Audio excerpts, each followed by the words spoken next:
Dr. Barry Irons joins us today from Mayo Clinic Health System, where he is a child and adolescent psychiatrist there. And you're going to give us more information in just a moment about sort of the problem when it comes to marijuana use in teens and kids.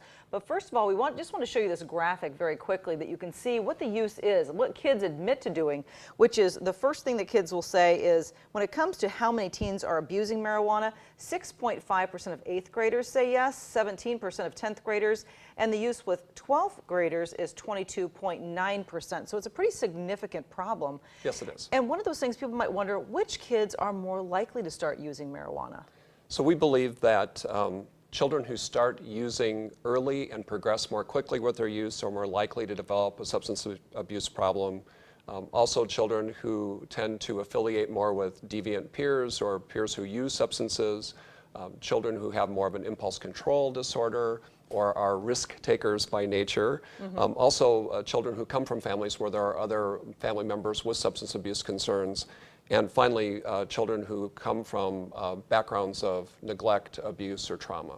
Might be more likely. Okay, so some people might wonder, there are some states now where it's actually legal to use marijuana, not for teens, not for underage people, but where it's legal, and they might say, well, what's so wrong with it? What's so bad about it? So what does it do to teens and kids when they use marijuana? So one of the points that we would like to emphasize is that today's marijuana is felt to be 5 to 15 times more potent than the marijuana that was around in the 1960s and 1970s. So it is likely to have much more of an impact upon brain development.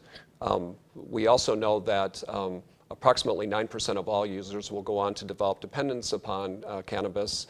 That may be as much as 25 to 50% of people who use on a daily basis. On the short term, there are concerns around attention span, perception, reaction time, things that could lead to accidents, injuries, and sort of short-term effects of that type. In the longer term, though, there can be effects upon memory, processing speed, and even a decline in IQ and lower educational attainment. Okay, now there is a special event that's coming up, and it's called Baked, Blazed, or Stoned. Correct. And there are a couple people, yourself and also Mandy Hess is going to be there to talk about this through Mayo Clinic. So we want to give people more information about it. This is the presentation that's coming up on Wednesday, September 24th from 6 to 7:30 at the Mayo Clinic Marycrest Auditorium.